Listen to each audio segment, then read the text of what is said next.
I'm fine. And I just want you to know it wasn't pilot error. For some reason, I couldn't join. I kept on getting that. Anyway, but we're here. We're You guys, live. this is the base of an ageless adventures relationship. It's bullshit.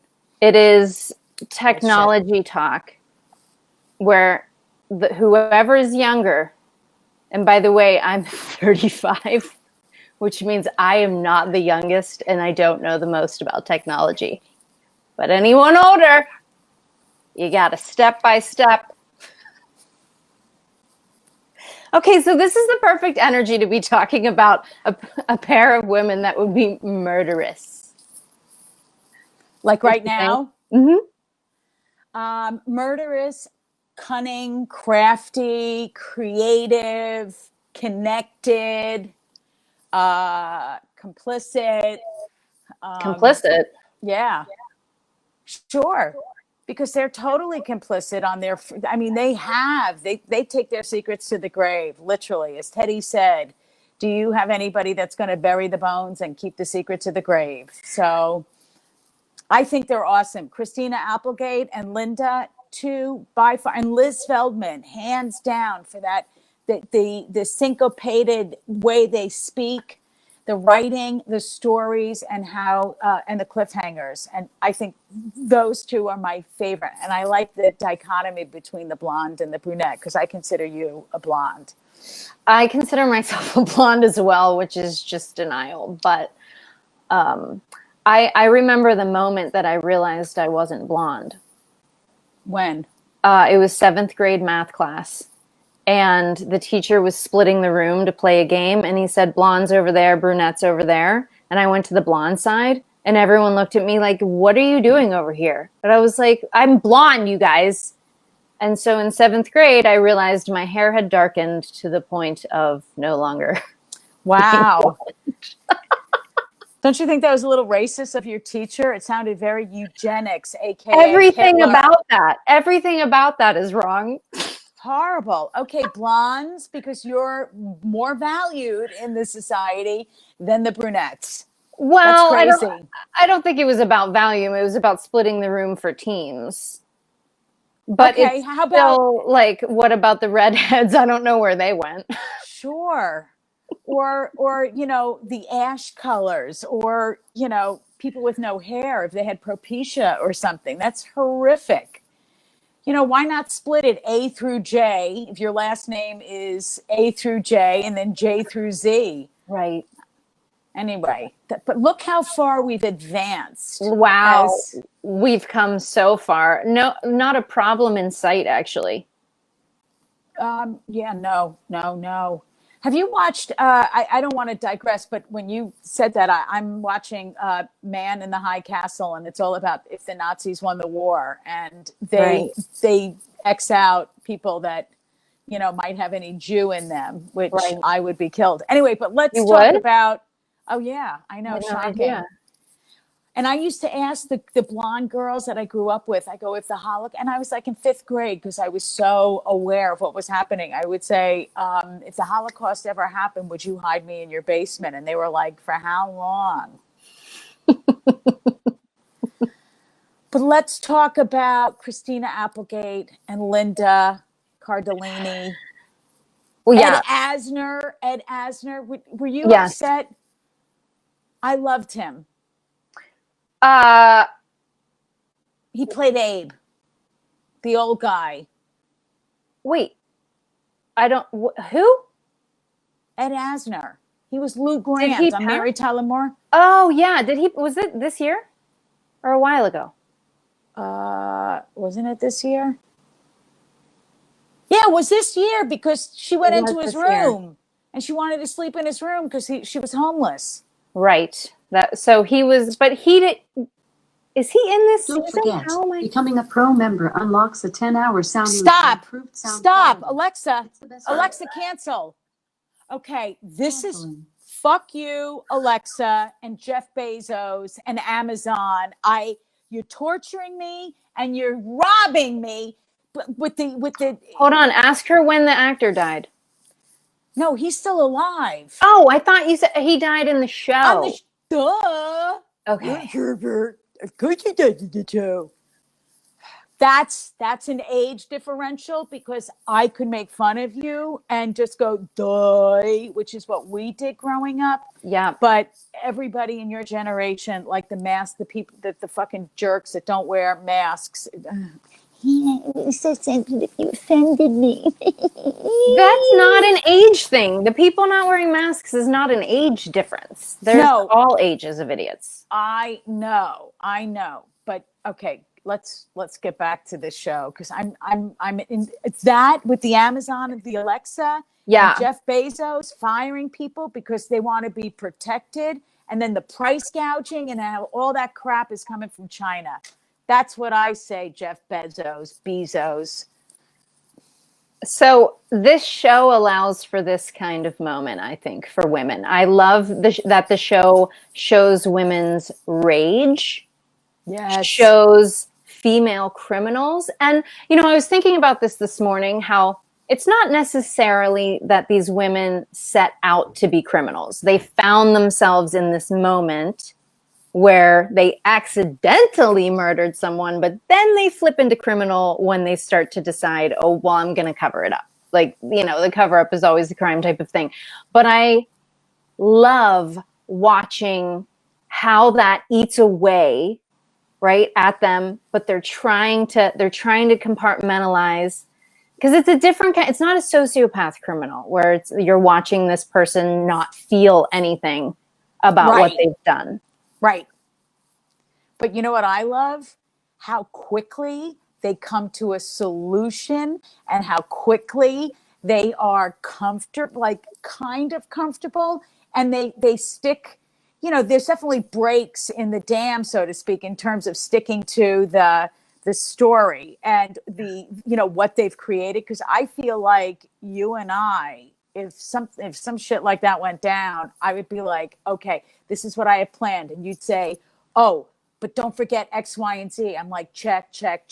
And then if I was freaking out, you'd talk me off the ledge. And if I was freaking out, you talk me off the ledge again. You would just be like, I wouldn't show it, I think. I think you're right. Later on, I would show it. Once it was fully done, I would be a wreck. Right. The drive back from the disposal of the body would be the breakdown. Or like once I've taken the shower and I feel I've gotten away with it, that's when everything would set in. Oh, so that's when the self-sabotage starts? I think so. Do you think you would eventually tell on yourself? No. And I've gotten so much practice of, like, you know, having my roommates and eating their food and just being like, no, I didn't eat your Parmesan cheese. But you told on yourself when you ate the cake, the wedding cake. Well, what was I going to do? Blame him when he didn't even have any? I'd be like, I didn't eat you know, you think the cleaning lady ate it? He's like, really? You really think the cleaning lady would risk her job and she would eat the entire wedding cake? I was like, yeah, isn't that why we got rid of her? And he's like, you ate the cake. And then I would have to fess up because I couldn't carry on the lie because there was nowhere to go. It was like being an improv and saying no. You can't keep the scene going. Right. So that's what happened. They definitely are a yes and kind of pair in this show. Without a doubt. But you know what? I just love, what I love about Christina Applegate is, you know, she communicates the inside voice, like with Karen, you know, that neighbor of hers, which yes, I think you should tell our viewers, like, you know, what was it? Becky. I always thought that was, you know, code for the bitches that would sleep with your man. Right. And Brittany is the annoying, you know, Gen Ys and the millennials. And then you said Karen was code for women who call the cops when Black people are doing anything goddamn normal, like picnicking or, you know, living. Karen likes to talk to the manager. Karen likes to make sure people get fired when they don't fuck up at all. Karen is a big pain in the ass. And women named Karen apparently have taken to Twitter and are clutching their Karen pearls and very, very insulted that this name now represents this basic bitch attitude. But I love that the show didn't mean to do this. This was not really a trend when this season 1 came out of the show, but the fact that their neighbor who is all up in the shit and always just right there when you don't want her there, she's named Karen, is perfect. You know what? No, that is perfect, because if you were a Bewitched fan, that would, people would reference you as, oh my God, I'm blanking on, God, I can't believe it. What was the name? Does anybody know the neighbor from Bewitched? I forget. Someone will remember. Mrs. Kravitz. Something Kravitz.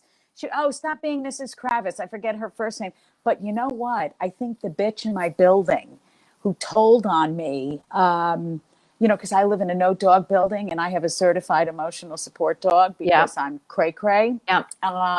So I was coming out of the elevator and she's like, "Ow, I didn't know this building allows dogs." And I looked at her, I go, "Only when you're crazy." And she reported me. And guess what? I believe her name is Karen. So that supports your hypotheses. There we go. I also have a hypothesis about Jenns with one N and Jenns with two N's.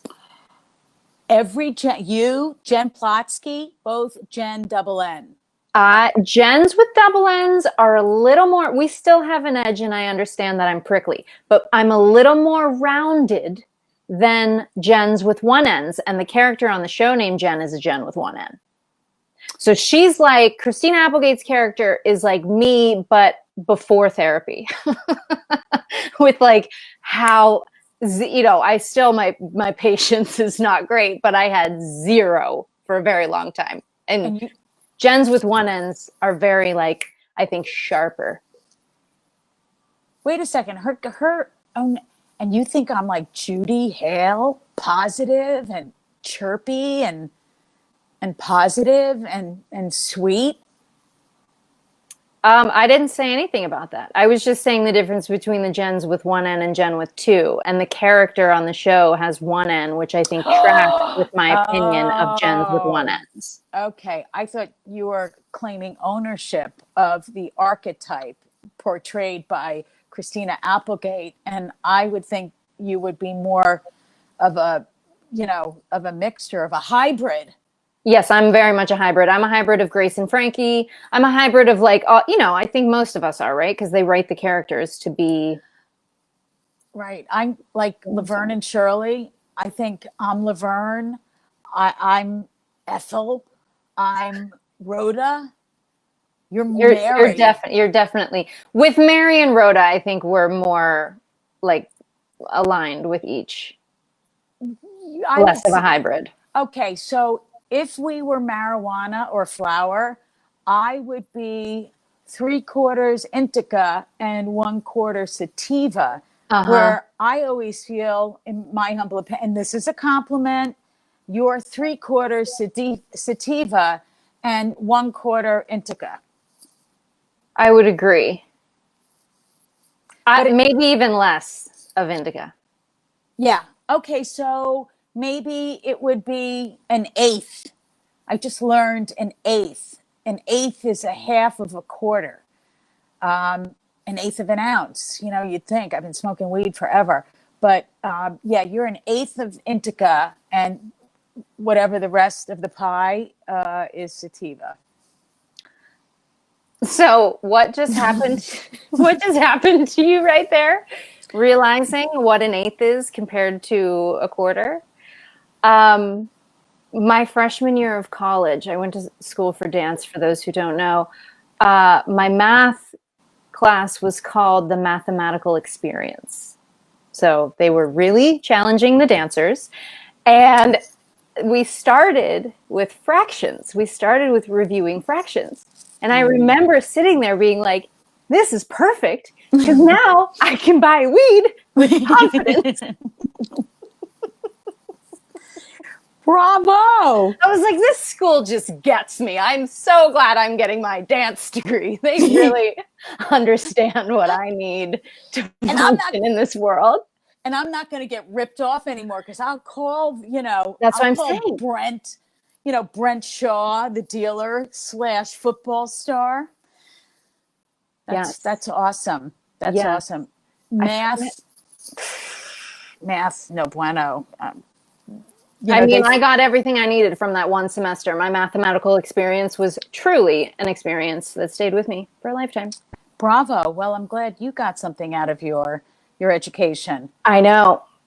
That makes one American. Not me. What do you think? So who were your favorite? Okay, back to Judy and Jenn. Back to Judy and Jenn. I think if I try really hard and write out, what I'm grateful for every night, which is I've been directed, I think I seems like you're super excited to do that. Right.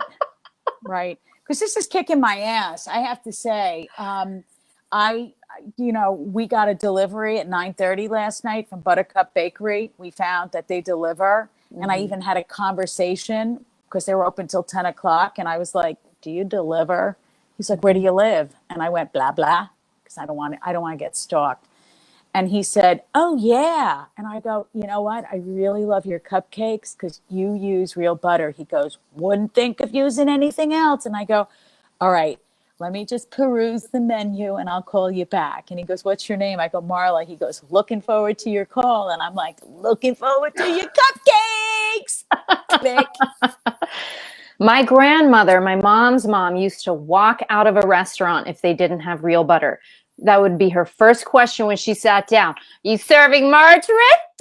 We're leaving. We would leave. It was so embarrassing. Oh my God. And she was, I'm like, just don't eat the fucking butter. Like, why do we, just don't have it then. It was not an option. She needed real butter in the restaurant or we were gone.